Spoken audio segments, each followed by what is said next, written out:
Les clichés du monde du fitness sont extrêmement nombreux. Alors nous voilà repartis pour un quatrième volet de notre débunkage de mythes, avec deux nouvelles idées reçues à corriger. Juste avant de commencer, si vous appréciez ces vidéos hebdomadaires, pensez aux likes, commentaires, partages, toute forme de soutien aide énormément. Le premier cliché dont je souhaite parler est celui de la gonflette. Lorsqu'on voit une personne très musclée, on entend souvent dire que ce n'est que de la gonflette, qu'elle n'a en réalité aucune force et qu'elle va tout perdre en vieillissant. Commençons par donner du crédit là où il est dû. Il faut séparer la force du volume musculaire. Ce n'est pas parce que vous êtes plus musclé qu'une personne que vous serez plus fort qu'elle. La preuve en est que les strongman sont beaucoup plus forts, mais visuellement moins musclés que les bodybuilders. Maintenant, il faut également comprendre que la force est multifactorielle, c'est-à-dire qu'elle augmente via plusieurs processus dont l'hypertrophie fait partie.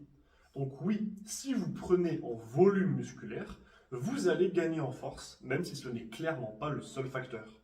Ensuite, la gonflette, qu'est-ce que c'est? Si on omet le dopage, il n'existe pas de moyen de prendre en volume musculaire sans passer par du travail d'hypertrophie.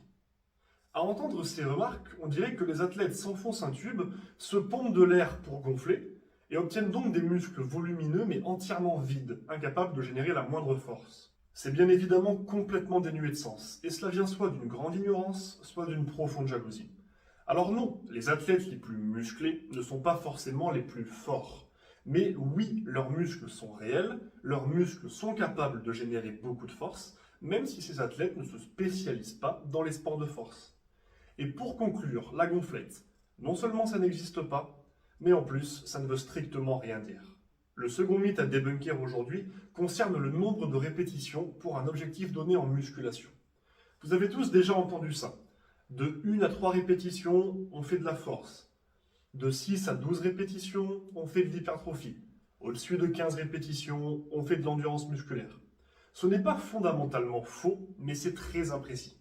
Déjà, cet état de fait sous-entendrait que des séries de 5 ou de 14 répétitions, ne rentrant dans aucune fourchette, ne développeraient rien, ce qui est bien évidemment faux. Ensuite, oui, des séries courtes et lourdes auront plus tendance à développer la force que des séries longues et légères, mais en aucun cas un développement quelconque n'est balisé par un nombre précis de répétitions.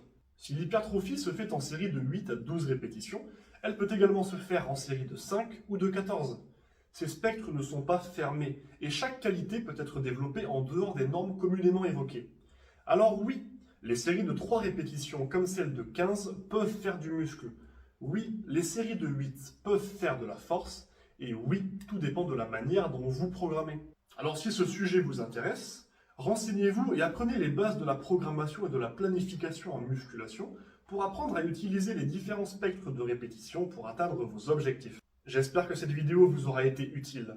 Si vous avez des questions sur l'un des points que je viens d'aborder ou d'autres interrogations sur le sujet, contactez-moi pour me les poser. Et si vous vous interrogez sur un cliché en particulier, je peux peut-être vous aider. Si vous avez des questions concernant votre diète ou votre entraînement, n'hésitez pas à me les soumettre. Si vous cherchez un coach ou un préparateur physique, mettez-vous en contact avec moi et nous échangerons afin de mettre en place un suivi adapté à vos objectifs.